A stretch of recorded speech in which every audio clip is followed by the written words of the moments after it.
I just didn't know what to believe anymore, because there's people where this seems to work, there's people where this seems to work, and they say that and they say that, and it's like, wow, I don't even know what's right anymore. Hey, it's Miri Abundance, and I'm here today with a new Q&A video. I really want to thank you guys for the good feedback you gave me on my last Q&A. So it seems like you just really wanted to confirm that it was good enough. It doesn't need to be perfect. And so I'm just going to continue, because I just want to give my time and like my resources and the knowledge that I accumulated over the last few years, and just share it with you. And if I have to prepare a whole lot for it, it feels like it's never going to be good enough. I'm just going to talk to you like with a good friend that just has this question spontaneously, and I'm just going to spontaneously answer that question. So I just trust that the right thoughts will come to the right time. The question that I'm going to give my opinion on today is a really thorough and good one, and it's the one: why are there fat people if the theory, Miri, that you are promoting that is right? Like, how is it possible? Because you're talking about homeostasis of the body, and that you need to eat enough to be slim, and that the body will regulate itself. So how is it that there are very overweight people? And that's a really good question, and I actually had to ask myself that question a lot when I was in my personal process of making sense of this all. Please take your time now to just like this video. It helps a lot for my channel and everything, and comment down below, subscribe if you haven't yet. I know it's the same thing over and over again, but it really helps to spread this message, and you know that I'm a really small channel, so I really appreciate your support. Also hop over to my Patreon. I've linked it in my info box if you want to support my channel, because it's too controversial for YouTube. So YouTube does tend to demonetize my videos. You know, there's so much lies in the diet culture, and my goal is to just expose these lies and give some truth into the desperation of the obsession with losing weight and then gaining it all back and getting all this health complication. And yes, you know my story. If you don't know yet, then I'll link my vegan health crisis timeline in the info box, so you can check it out and see if you can identify with it. And if you can identify, you really want to stick on my channel for a longer time and see what I have to say. So let's get into the question. So why are poor people very slim due to not eating enough, and the rich people have big bellies and are fat as hell? So what about the overeaters that are so fat? For sure it is because of all the animal products the rich people can afford. What do you think about it? Why do people who eat more than enough gain more and more weight? Why are there so many heavily overweight people? That shouldn't be the case, or even possible, if your theory was right, that if the body gets enough nutrition and calories over long term, so it starts to be more inefficient, more wasteful with the energy, and sends the right hunger and satiation signals, so there won't be any overeating. So you don't stuff yourself beyond your natural requirements. So it shouldn't actually be possible if what you say is right. So what makes people that overweight? Is it the wrong foods? Is it feelings of guilt? On and off dieting? I really want to know.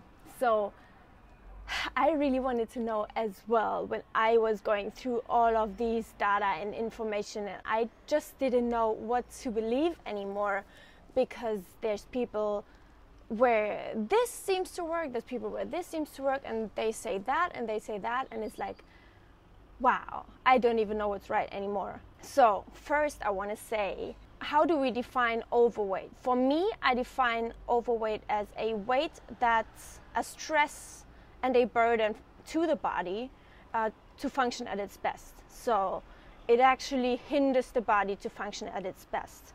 And I don't care what any BMI chart says, where overweight begins is highly individual in each case and person. Like, just as a disclaimer, the body doesn't want to gain more weight than it feels and functions well with.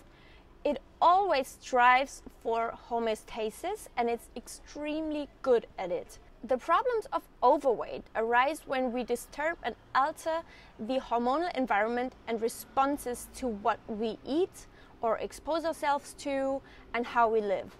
And that's why there's people with more than enough weight, despite the fact that everyone could be at their healthiest feel-good weight if they ate and lived in a way that didn't alter and harm their bodies and hormones and all of its responses.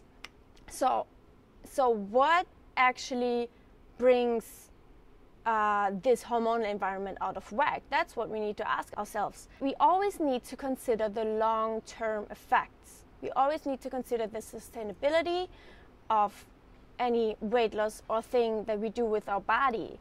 So that's why medication and drugs and all of that are an issue to the body, because it's not sustainable long term. It is going to harm the body long term. I'll just give a little summary of what I stand for on this channel. So you don't want to lose weight with an intentionally created calorie deficit, but with sufficient calories, which first leads to a fast metabolism, which then, after the regeneration and recovery phase, happily decides to lose excess weight without losing any health, because all its body functions can be maintained without restrictions, contrarily to when there's a calorie deficit and restriction. This is how weight loss without loss of hormones, digestion, period, hair, immune system, and health works. So that's just a summary. But fundamentally, what you eat does play a role. Like, we cannot, there's a tendency of recovery channels to ignore science. Like, there is science around food that does show very clearly that it does matter what we eat. And that's not a reason to obsess about anything or panic about anything, like, because my channel is all for anti-orthorexia basically. But the thing is, you cannot ignore basic things around how food affects our bodies. It does matter. And so my channel, I really want to have my channel as a recovery channel that doesn't ignore science and the facts around it. So what you eat does play a role. Anything that is not made up of plants contains growth hormones and other hormones and building substances. For example, an excess of proteins. And yes, there can be an excess of protein, believe it or not.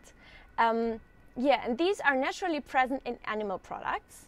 So for example, calves, so baby cows, multiply their size and weight as fast as possible in a short time. Yeah, think about it. It's no wonder that we gain weight when we eat these things. In the conventional industry, you will also have stress and panic hormones and like scared to death hormones, basically, because of the slaughter, and antibiotics in these products due to miserable treatment. We don't have to pretend like there's a paradise in any livestock conditions. And these will then also have their effect on you and promote weight gain, because it's stress hormones at its finest. And that's why the same amount of calories from plant-based products will have a totally different effect on your weight than the same amount of calories from animal products, because of these growth factors. But these are just to name a few. You might have heard of that, right? But you might as well have not heard about it yet. But this is going to be very thorough, so stay tuned. It's going to be really interesting. First of all, I want to talk a bit about overeating. Just think about it for a moment. There would be no such thing like overeating if diet culture and restriction and all of the following that I'm going to go through didn't exist. You can't overeat eating in a way that doesn't harm your hormonal, physiological, social, and mental balance. Restriction is the cause and origin of all overeating and binging. Of course, you can also have emotions that make you feel not loved or not whatever, like not good enough, and that's also going to contribute to overeating. But hear me out, because there is like a whole intricate feedback loop in your body between what you eat and how you live, and how that affects your hormones and your gut and your digestion and your emotions and your hormones and everything about your body. And that's why people get fat, basically. It's not because they eat plant fats, okay? It's not the fat that makes you fat. The fat you eat is not the fat you wear, and I am going to make a video about that in the future. Give it a thumbs up and let me know in the comments if you really want to see this. So the first thing I'm going to mention is that I already kind of scratched on the surface for now, is nutrition. And with that nutrition comes the effect on hormones, toxins, gut, emotions, and anxiety. What you eat affects your body on a cellular level, and then also your brain and everything that takes place in your body, basically. We've already gone through the synthetic and natural hormones in all animal products, so that's a given. Like, we don't need to discuss about that. That's a fact. Everybody knows that. We just need to realize what effect that has on our body. But it doesn't stop there. Vegans are actually just as affected by these hormonal impacts, and they can also be just as overweight if they eat tons of non-organic food or processed foods only. You know that I'm not against processed foods at all. I eat them on a daily basis, but not in gigantic amounts, right? So, yeah, just saying.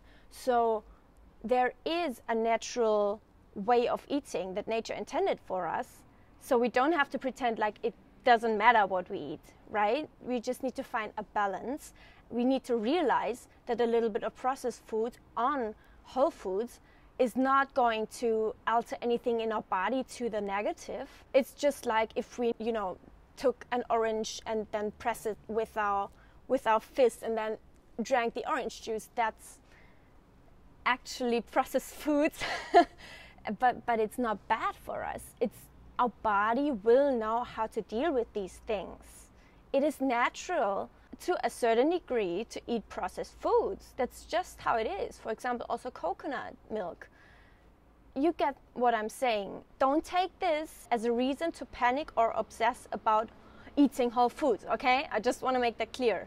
So, but we need to understand that when vegans are eating tons of non-organic food, especially grains, legumes, nuts and seeds and dried fruit, all that dry stuff, it is sprayed with Roundup, which contains glyphosate and basically a cocktail of pesticides. And that's the number one pesticide that is sprayed on crops, and especially most of all on all that dry stuff, to make it more profitable, basically. And eating organic food should be standard, but unfortunately it isn't. It should be standard because it's the natural way to eat food. Like, we don't want these toxins on our food. And for a long time I actually rebelled against that thought that pesticides are harmful, because I didn't like the fact that all these organic products are much more expensive most of the time, but there are ways to be clever about buying organic foods at a very good price. I'm going to go into the organic thing in a very thorough way in a separate video, which is going to be about the third reason why vegans fail at being vegan, because they develop such health complications. I myself noticed the effects of non-organic food on my body very much when I had leaky gut. I just wanted to quickly mention this here, because these pesticides are actually hormonally active in your body. They are going to alter your hormonal environment and processes. But this is also not to panic about eating something non-organic at all. I'm not eating organic only, okay? Just want to make that straight. But like the staples, the foods that I'm eating like on a daily basis, especially these kind of foods that I just mentioned, I really try and make an effort to find like the lowest price possible as an organic food. It just makes a whole lot of difference, and it did make a whole lot of a difference in my recovery from gut and digestion issues, because as some of you know, I also struggled with parasites.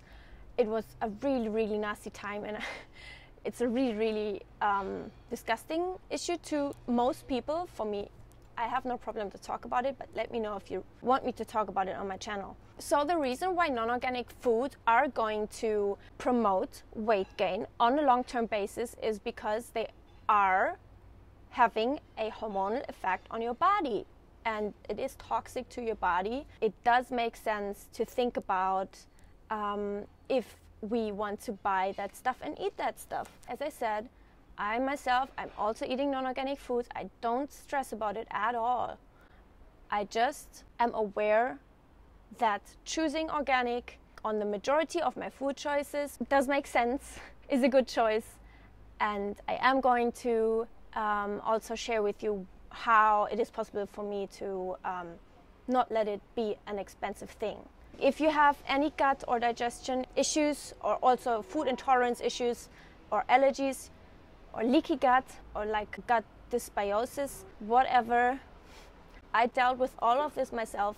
You really want to look into this topic in that future video about what Roundup and glyphosate does to our guts and to our body. I am going to share with you an interview that changed my whole outlook on this topic. That was the first time I actually began to realize that this topic is important. So, and then quickly, when you eat processed foods only, this will affect insulin, blood sugar, leptin and ghrelin, which are your hunger and satiation hormones, and stress hormones and deficiencies, fat storage hormones.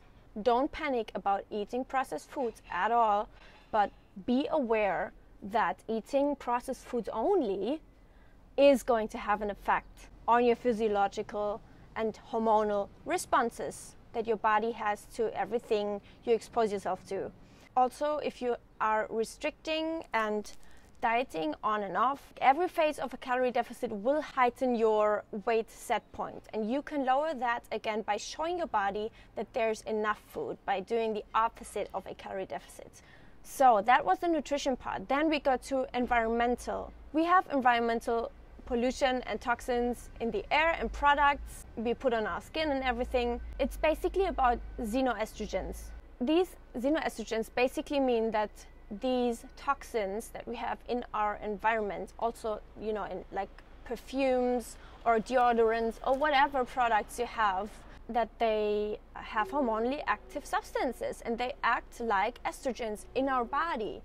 And estrogen is very, very responsible for people becoming overweight. Not only for women, also for men. Like, you might have heard of man boobs. But don't think that estrogen is a bad thing. You need estrogen. You want to produce it yourself and at the optimal levels, but you don't want to have estrogen-like substances in your body that are not identical with your endogenous, your body's own estrogens.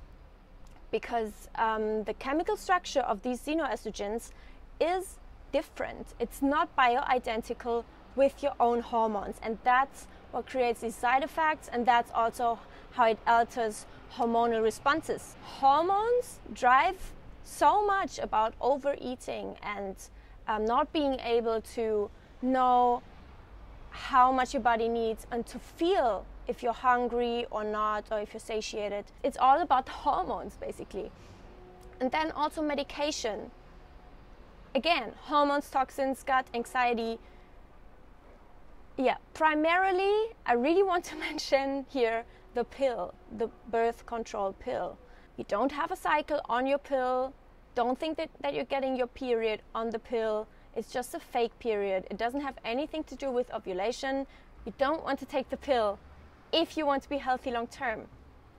Bottom line. I can go deeper into that again on my channel. I haven't done that for a longer time, but if you go through my videos. I have older videos where I really talk a lot about the pill and what it did to me and my body, to my skin and hair. It's like a horror story, basically. Yeah, and so the pill, what it basically is, it's stuffed with xenoestrogens, with estrogen-like substances that act in your body like estrogens, but they have a slightly different chemical structure in comparison to your body's own estrogens, and that's how it wreaks havoc on all of your body and hormones. And that's why women have all these issues after getting off of the pill, because their body doesn't produce their own estrogen anymore. It's just a shock state of your body. It does impact your gut. It does impact your feelings, your anxiety. It does so much harm to your body, it's not even funny.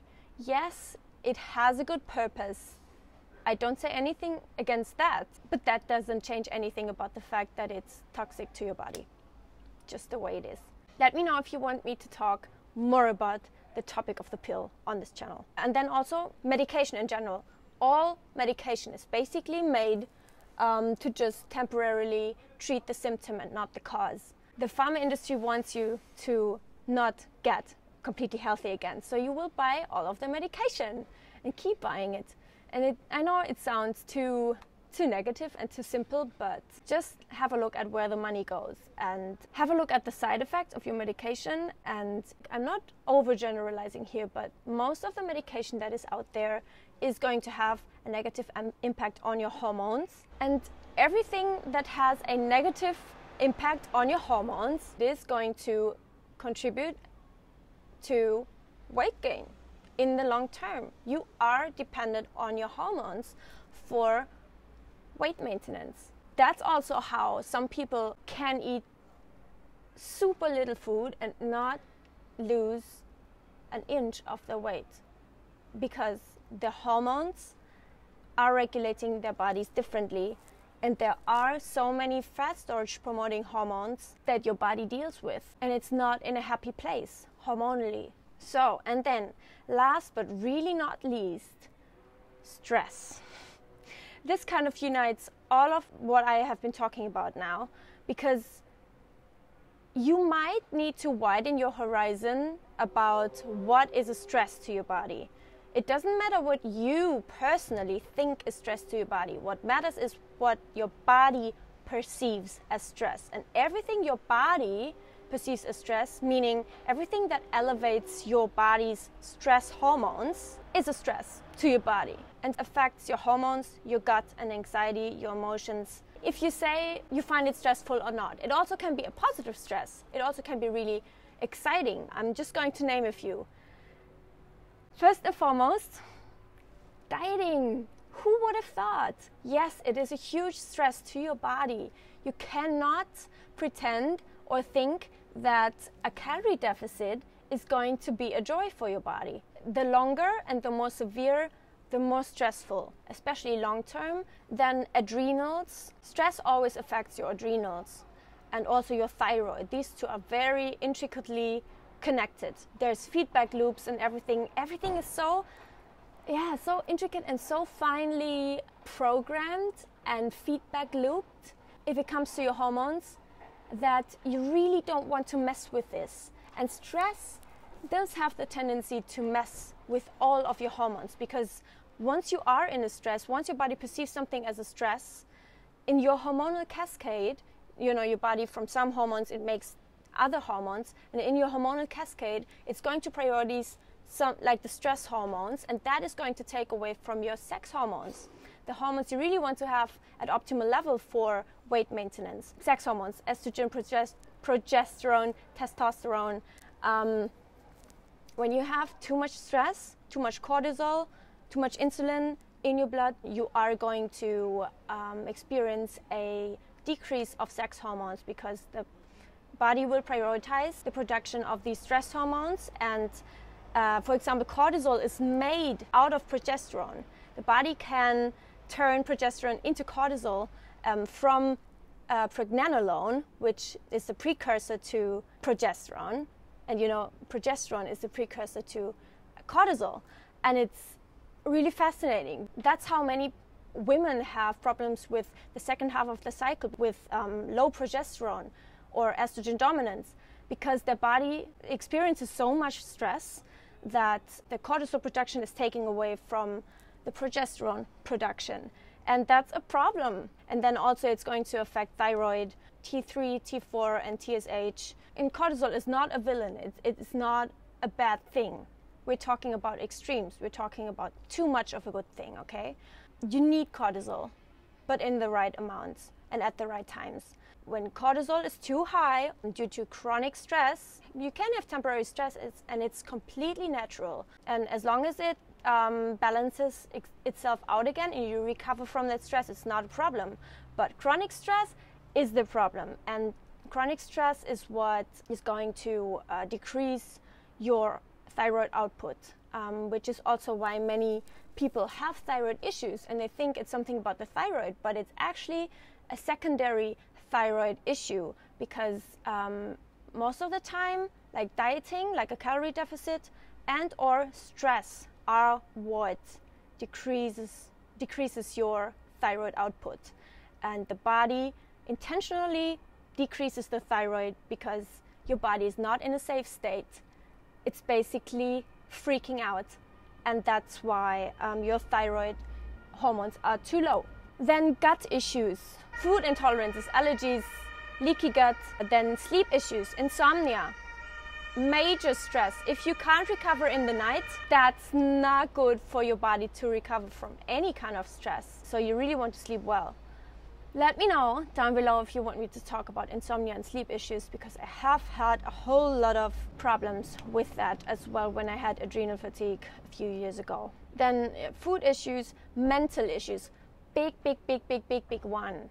You might not realize how what you think, how every single one of your thoughts is affecting your body and your hormones and every way your body responds. It's fascinating and so crucial that we get that and realize that our thoughts really determine how our body reacts on a cellular level.